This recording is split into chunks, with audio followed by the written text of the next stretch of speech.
Investment शुरू करना है पर ये समझ नहीं पा रहे कि इन्वेस्ट कहाँ करें, स्टॉक में, म्यूचुअल फंड में, बैंक एफडी में, गोल्ड में, इंश्योरेंस में, तो यह वीडियो आपके लिए है।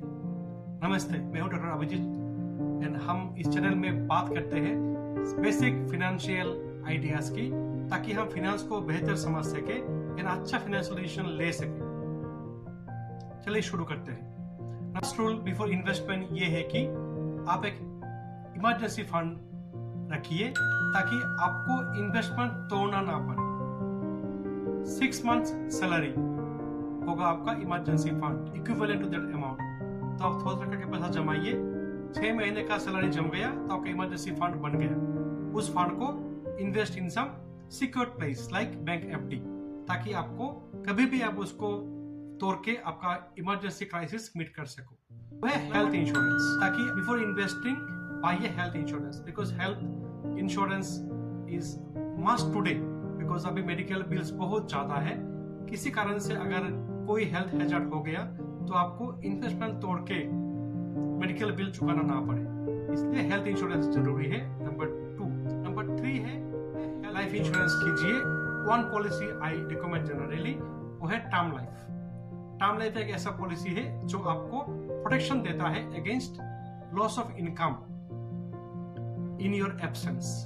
अगर आपके डिपेंडेंस है तो आपके लिए टर्म लाइफ बहुत ही जरूरी है। That is the first rule of life insurance कीजिए, emergency fund, health insurance and term life. Number 2, investment कहाँ करें? इन्वेस्टमेंट करने के बहुत सारे सोर्सेस है, एवेन्यूज है। एक नंबर है म्यूचुअल फंड।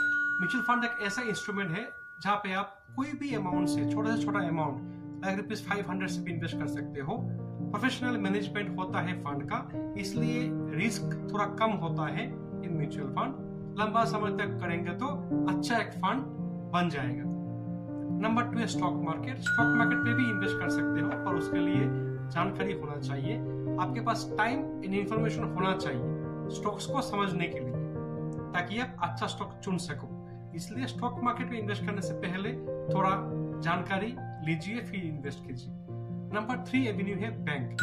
बैंक में आप एफडी कर सकते हो, बैंक से पीपीएफ भी कर सकते हो। पब्लिक प्रोविडेंट फंड भी एक अच्छा इन्वेस्टमेंट व्हीकल है, जिसमें 8.2% का आपका इंटरेस्ट मिलता है। बट पैसे को बैंक के सेविंग्स अकाउंट में मत रखिए, बिकॉज आपको इंटरेस्ट मिलेगा 2.5%, जो बहुत ही कम है if we compare with the rate of inflation.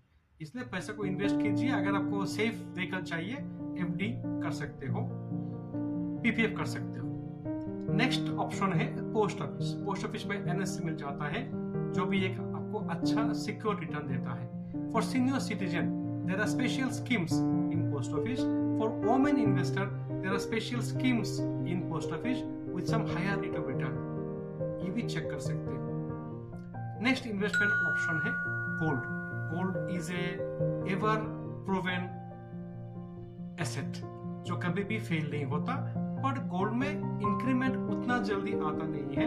Invest in gold, you to wait for some time, but gold को भी आप एक ऑप्शन में रख सकते हो। ये थे आपके इन्वेस्टमेंट ऑप्शंस। कैसे पैसे को बांटना है? सब पैसा को एक जगह मत रखिए, उसको डाइवर्सिफाई कर दीजिए। कुछ पैसा इन एफडी सिक्योर्ड इन्वेस्टमेंट में, कुछ इन्वेस्टमेंट इन मार्केट इक्विटी में, डेट में, सम अमाउंट इन गोल्ड, ताकि आपको एक सेफ्टी नेट मिले, कुशन मिले इन टाइम्स ऑफ अनसर्टेनिटी।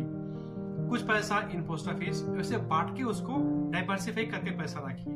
डाइवर्सिफाई कैसे करना है डिपेंड्स अपॉन योर एज। अगर एज कम हो, you can take more risk, you can go to equity market.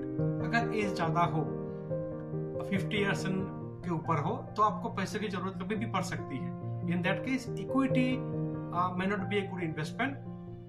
आप उसको डेट फंड में भी रख सकते हो इन द मार्केट। तो ये डाइवर्सिफिकेशन करना जरूरी है, बट कैसे करें? It depends upon your as, depends upon your financial goals, depends upon time horizon. आप कितने समय के लिए पैसे को इन्वेस्ट करोगे। And the last but not least important point, आपका रिस्क एवर्सिवनेस, यानी कि आप कितना रिस्क ले सकते हो। That is also very very important. ये इन चीजों के ऊपर डिपेंड करके